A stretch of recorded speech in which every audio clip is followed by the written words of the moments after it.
था 320, 340 तक पहुंच जाएगी, उसको सीमित किया है सिर्फ 273 रनों पर। और जिस तरीके से ये पूरी पारी चली है न्यूजीलैंड की, वहां पर ये आप कह सकते हैं कि न्यूजीलैंड माफ कीजिए, भारतीय गेंदबाज बनाम डैरेल मिचेल ये पूरे मुकाबला कर रहे हैं, क्योंकि 130 रनों की पारी खेली डैरेल मिचेल ने और क्या शानदार बल्लेबाजी की है। लेकिन दूसरी तरफ जब हम देखेंगे वो रचिन रविंद्र का विकेट जब गिरा, उसके बाद से न्यूजीलैंड की टीम पूरी तरीके से कोलैप्स हो गई। एक तरह से कोई भी बल्लेबाज उसके बाद चला नहीं। यहाँ से आपको क्या लगता है ये टारगेट अचीवेबल है?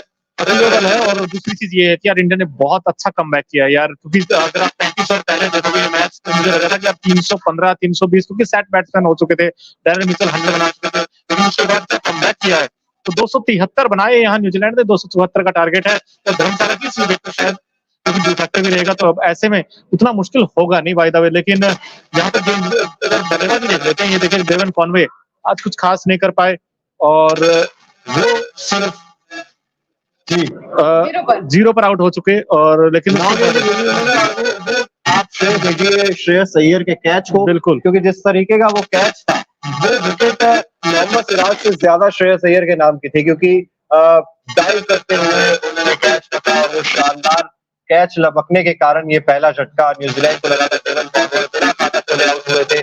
हालांकि जडेजा ने कैच भी छोड़ा, उसके बाद जसप्रीत बुमराह ने कैच छोड़ा और जिस तरीके से ये पूरा मैच चला है, अंकिता भी हमारे साथ है। अंकिता, आपको क्या लगता है ये 274 बनाने इंडिया के लिए मुसीबत होगी या आसानी से बन जाएंगे? बहुत आसानी से बन जाएंगे, क्योंकि मतलब चेस किया यार, 274 का चेस किया था, तो 273 उतना ही है, 273 74 जो भी है, और इंडिया जीतने वाली आज डेफिनेटली। क्योंकि देखिए मोहम्मद शमी आज आए और बाहर आई, तो आज मतलब बॉलिंग भी अच्छी हुई है। स्टार्टिंग में हमने देखा है कि 2 विकेट गिरने के बाद 19 रन पे, उसके बाद वहां पर रचिन रविंद्र और मिचेल की जो पार्टनरशिप रही है वो ब्रेक करने में बहुत ज्यादा टाइम लग गया।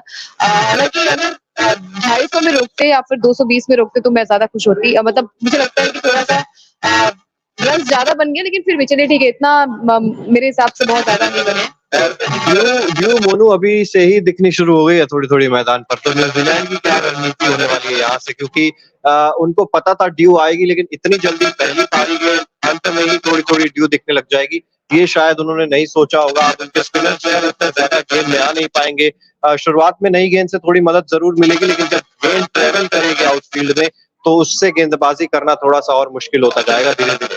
बिल्कुल मुश्किल होता जाएगा और यहाँ से देखिए इंडिया के लिए थोड़ा चीजें आसान हो जाएंगी, लेकिन भारत के लिए देखिए 274 बनाना कहीं ना कहीं मुश्किल तो होगा, आपको बनाने पड़ेंगे रन। ऐसा नहीं कि 230 240 274 बनाने के लिए जैसा इंडियन बैटिंग लाइनअप है जिस तरीके का हमारे पास और जिस तरीके की फॉर्म में है सभी खिलाड़ी, और ऊपर से ड्यू, मुझे लग रहा है देखिए यार ज्यादा मुश्किल होनी नहीं चाहिए। इंडिया फिर से इस मुकाबले को 5 या 6 विकेट से जीत लेगा आसानी से। वो वहां तक बल्लेबाजी में सूर्य कुमार यादव तक निकालने पड़ेंगे। बिल्कुल देखिए ट्रेंट बोल्ट के ओवर निकालने पड़ेंगे, लेकिन वही है काउंटर अटैक अगर करते हैं रोहित शर्मा और वही रणनीति एक बार फिर से अगर काम आ जाती है तो फिर अंततः ये टारगेट जो है वो आसानी से चेज हो जाएगा। डेफिनेटली हमने पार्टनरशिप अच्छी लग जाती है। हाँ, ओपनिंग पार्टनरशिप अच्छी हो जाती है और हमने नीचे की बल्लेबाजी भी देखी है। चिराग, विराट कोहली हो, चाहे वो श्रेयस अय्यर हो या फिर केएल राहुल, पार्टनरशिप कमाल की हमने देखी है उनकी। तो मेरे हिसाब से ट्रेंट बोल्ट को अगर हमने थोड़ा सा कवर कर दिया तो शायद ये मुकाबला जो है वो भारत के नाम होगा। और डेफिनेटली देखिए 20 साल का सपना जो है वो सूखा जो है वो आज कंप्लीट होगा। बिल्कुल अंकिता, लेकिन आप इस खिलाड़ी के बारे में क्या कहेंगे यार, मोहम्मद शमी? देखिए इनको प्लेइंग 11 में ना लेके शायद टीम इंडिया ने गलती की थी।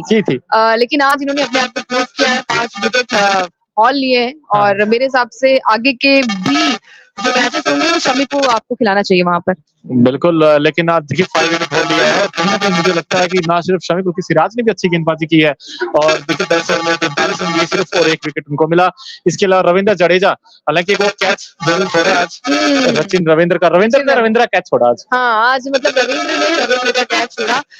देखिए 10 ओवर किए, 48 रन दिए, चलिए 48 हासिल नहीं कर पाए वो। फिर भी मैं कहूंगी कि चलिए वहां पर शमी आए और शमी ने वो विकेट हासिल किया, क्योंकि बहुत जरूरी था वो पार्टनरशिप को ब्रेक करना, क्योंकि रचिन रविंद्र एक अच्छे फॉर्म में थे। 73 रन की शायद पारी खेली उन्होंने और मैं कहूंगी कि यहाँ पर एक बार इनफैक्ट अच्छी पारी खेली, और ये देखिए रचिन रविंद्र 75 बनाई 87 बॉल्स में, और क्या गजब की पारी खेली उन्होंने, और जिस बिल्कुल तरीके से बैटिंग की वो काबिल तारीफ थी। और इसके अलावा टॉम लैथम की अगर हम बात करें तो उन्होंने भी आज कुछ खास नहीं कर सके, लेकिन रचिन रविंद्र और ग्लेन फिलिप्स ने भी कुछ अच्छे शॉट्स लगाए, आकर 23 रन बनाए उन्होंने। बिल्कुल 23 रन बनाए और विल यंग को आउट किया, यहाँ पर पहला विकेट मिला था शायद। बिल्कुल पहला विकेट मिला था, और मैं चाहता हूँ विल यंग 17 बनाए उन्होंने 27 गेंदों पर, लेकिन तीसरा विकेट मिल सकता था इंडिया को। वो पॉइंट पे जो कैच छोड़ा ना जडेजा ने, यार वो विकेट मिलना चाहिए था, लेकिन बिल्कुल मिलना चाहिए था, और इजी कैच था। बुमराह ने जो कैच छोड़ा वो भी बहुत इजी कैच था मेरे हिसाब से। लेकिन यहाँ पर श्रेयस अय्यर की तारीफ करनी चाहिए, उन्होंने देखिए उन्होंने बहुत अच्छा कैच लिया। और अब आगे मुकाबला मेरे हिसाब से ट्रेंट बोल्ट को अगर हमने हैंडल कर लिया तो ये मुकाबला हमारे हाथ में होगा। और न्यूजीलैंड ने चिराग ने कहा ना कि ड्यू फैक्टर है, तो शायद फेवर में आएगी टीम इंडिया। अंकित बड़ी पारी किसके बैट से, ये बड़ा सवाल रहेगा। रोहित के बैट से डेफिनेटली। रोहित, यस मुझे पता था आप रोहित का ही नाम लोगे, लेकिन देखिए अलग अलग लोगों के अलग अलग विचार है। हालांकि चिराग जी ने तो बता दिया कि आज बड़ी पारी जो है विराट कोहली के बल्ले से आएगी। चिराग और विराट इन्होंने कहा नहीं ठीक है, मतलब राहुल के साथ जाऊंगा, पता नहीं क्यों जाना चाहिए जाना क्योंकि बहुत अच्छे बल्लेबाज है वो। और देखिए शुभमन गिल से भी मेरी उम्मीद यही रहेगी कि वो पार्टनरशिप वो बहुत अच्छी बनाए, क्योंकि पार्टनरशिप ब्रेक करना, अगर आपने प्रेशर दे दिया सामने वाले आप टीम को, तो थोड़ा सा मुश्किल उनके लिए भी हो जाता है, और टीम के लिए बहुत अच्छी बात हो जाती है कि भाई बहुत अच्छी पार्टनरशिप साझेदारी अगर बन गई, उसके बाद के फिर जो बल्लेबाज आते हैं ना वो प्रेशर में नहीं होते हैं। बिल्कुल, और देखिए प्रेशर में दर्शकों से भी मैं यही पूछना चाहूंगी, क्या लगता है आपको कि मतलब 274 का जो लक्ष्य मिला है टीम इंडिया को, क्या वो चेस कर पाएगी? देखिए बहुत बड़ा टारगेट तो नहीं है कि 400 का टारगेट है या 300 का टारगेट है। जी जी जी, बहुत बड़ा चिराग टारगेट तो है नहीं कि 300-400 का 300 का टारगेट मिल गया है। 274 का लक्ष्य है, तो कितना आप कहेंगे, आपको कोलैप्स कितने परसेंटेज, क्या चांसेस है? इंडिया के चांसेस 70% है इस मुकाबले को जीतने के मेरे हिसाब से। बट आपको ना वो कोलैप्स से बचना होगा। आपको यहाँ पे रन बॉल से, ऑब्वियसली 14 पे 3 से भी बचना होगा। अगर आप 80 पे बिना किसी विकेट के नुकसान पे, तो आपको 120 पे 6 होने से भी बचना होगा। यहाँ पे आपको किसी भी समय कोलैप्स से बचना होगा। आपको यहाँ पे स्मार्ट क्रिकेट खेलना होगा। टारगेट इतना ज्यादा बड़ा है नहीं, आप स्ट्राइक रोटेट करते रहेंगे, आप रन बॉल खेलते रहेंगे, बीच में प्रेशर नहीं आने देंगे खुद पर, तो फिर ये टारगेट आप आसानी से अचीव कर लेंगे। यहाँ पर ऐसा नहीं है ना जैसा कल इंग्लैंड को था कि भाई मारना ही मारना है, आपको हर गेंद पे आपको शॉट खेलना पड़ेगा क्योंकि आपको 400 बनाने हैं। यहाँ ऐसा नहीं है, 274 बनाने हैं। आप स्ट्राइक रोटेट करते रहिए, और सभी खिलाड़ी मैं मानता हूँ कि माहिर है इंडियन टीम के, खासतौर पर चाहे केएल राहुल, विराट कोहली, श्रेयस अय्यर हो, ये सारे स्ट्राइक रोटेट करना अच्छे से जानते हैं। मेरे हिसाब से ज्यादा दिक्कत आएगी नहीं, बस वो सडन कोलैप्स ना हो जाए। और कितने ओवर में इंडिया जीत जाएगा? हम हमेशा कहते रहते हैं अभी तो देखिए न्यूजीलैंड के सामने नहीं, मुझे लगता है कि ओवर्स खेलने पड़ेंगे यार, 40 से ऊपर ही आपको 45-46 तो करना पड़ेगा। और कितने विकेट्स, कुछ आइडिया? 5 विकेट। 5? आप? मैं तो चाहती हूँ कि मतलब नहीं, इनफैक्ट हमारे दर्शक ही बताते हैं कई बार, और ये सटीक जाती भविष्यवाणी। मैं चाहूंगी कि 4 विकेट प्रेडिक्शन, क्योंकि आज मेरी प्रेडिक्शन अच्छी गई ना, इसलिए बता रहा हूँ मैं, क्योंकि मैंने प्री मैच शो बोल दिया 278 बनेंगे, लेकिन 273 बने हैं, बस 5 रन रह गए इधर उधर। लेकिन कोई बात नहीं, मतलब अच्छी बात है कि आप बता दीजिए यार। इंडिया जीत जाएगा 43 ओवर में। 43 ओवर 43 आपने ज्यादा 6 विकेट आउट हो जाएंगे, 4 विकेट से इंडिया जीतेगा। संकिता ने भी 4 विकेट बोला है, मैंने 5 बोला, मतलब करीब करीब। आप भी बताइए कमेंट बॉक्स में, आपको क्या लगता है इंडिया इस मुकाबले को जीत रही है? पहली बात तो है, जीत रही है नहीं जीत रही है, और अगर जीत रही है तो आपको क्या लगता है कितने ओवर में, और कौन सा बल्लेबाज सबसे ज्यादा यहाँ पे रन बनाएगा? लेकिन चिराग, मैं आपसे मोहम्मद शमी के बारे में पूछना चाहता हूँ यार। ये खिलाड़ी आया आज, इन्होंने 5 विकेट होल लिए हैं यार, आपको लगता है कि यार इस खिलाड़ी ने बड़ा इंप्रेस किया आज तो? यार बिल्कुल इंप्रेस किया है, और मोनू आप अक्सर कहते रहते थे कि भाई 3 आउट एंड आउट तेज गेंदबाज खिलाइए, आप अटैक कीजिए। आप क्यों 300 सवा 300 चेस करके आप सोचते हैं कि बैटिंग में डेप्थ दीजिए? आप 270 पे रोकिए और आप 6-7 बल्लेबाजों के साथ मैच जीत जाइए। तो ऐसा ही कुछ देखने को मिला आज, आपने रोक लिया, और शमी की वजह से ही आपने रोका है। तो मेरे हिसाब से ये एक सही निर्णय है, और जरूरत है यहाँ पर टीम इंडिया को इस मुकाबले को जीतने की। बिल्कुल बिल्कुल, और बहुत बड़ा लक्ष्य नहीं है, 274 का लक्ष्य मिला है, और डेफिनेटली टीम इंडिया जीत रही है। अखिल जी भी हमारे साथ हैं। अखिल, आपने 320 का टारगेट दिया था और 274 पे टीम इंडिया ने रोक दिया, तो अब बताइए, अब चांसेस न्यूजीलैंड के साथ हैं कि या फिर इंडिया के? चांसेस तो अभी भी इंडिया के ही हैं, और आज इंडिया जीत का मतलब पंजा खोलने वाला है। 5वीं जीत इंडिया की होगी, और पंजाब शमी ने भी खोला है, कमाल की गेंदबाजी की है, और एक रिकॉर्ड भी उन्होंने बना दिया है। वर्ल्ड कप के 48 सालों में पहले भारतीय गेंदबाज हैं जिन्होंने 2 5 विकेट हॉल लिए हैं। आज तक किसी भी भारतीय तेज गेंदबाज ने वर्ल्ड कप के इतिहास में 2 5 विकेट हॉल नहीं लिए थे। और इन्होंने अनिल कुंबले का भी रिकॉर्ड तोड़ा है। वर्ल्ड कप में इनके 32 विकेट हो चुके हैं। मतलब अनिल कुंबले के 31 विकेट थे और यहाँ पर शमी ने 32 विकेट ले लिए हैं। मतलब 35 विकेट ले लिए हैं, क्योंकि 5 आप ऐड कर लीजिए उसमें। और एनर्जी मतलब जिस तरीके की लेकर आते हैं, चाहे शमी हो, चाहे ठीक है। विकेट्स लेने के बाद भी हाँ। एनर्जी, और विराट कोहली जिस तरीके की एनर्जी लेकर आता है, आपके अंदर वो एनर्जी क्यों नहीं है?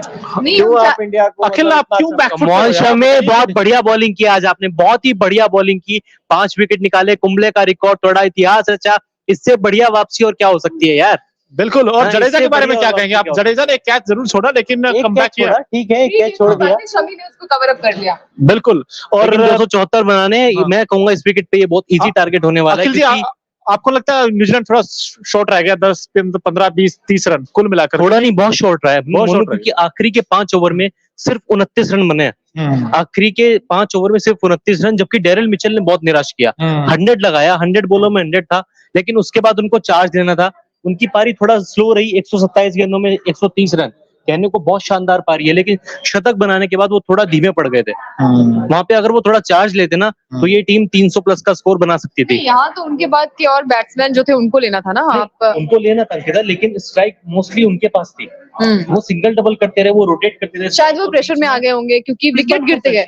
नहीं, विकेट गिरते गए ना, तो शायद वो मतलब सामने वाली जो पार्टनर, जब स्ट्राइक आपके पास थी तो विकेट कहाँ से गिर रहे थे? विकेट गिरे एंड के क्षणों में आके, जब स्ट्राइक आपके पास थी ही नहीं। आपने एंड में जाके 2-3 हाथ खोले, 1-2 छक्के लगाए, लेकिन तब तक बहुत देर हो चुकी थी। अगर वो शतक बनाने के बाद थोड़ा अटैकिंग क्रिकेट खेलते, एग्रेसिवली बैटिंग करते, तो न्यूजीलैंड एक बड़ा स्कोर बना देता।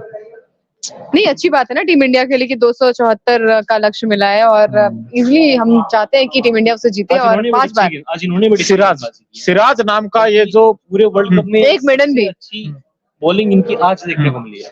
मोहम्मद सिराज ने भले ही राज किया हो ना किया हो, लेकिन शमी ने राज किया यार। शमी के बारे में मैं थोड़ा और उनकी तारीफ सुनना चाहता हूँ। नहीं, छोड़िए, 5 अभी विकेट हो अभी लिया, आप अभी मतलब रुकिए। आप मैं इन्होंने तारीफ की, सिराज नहीं, की अरंकित, आपने आप एक बात बताइए, काट दी है। आप एक बात आप बताइए लगाइए, मुझे। मैं सिराज की तारीफ करेंगे हम पहले। नहीं, सिराज की तो ठीक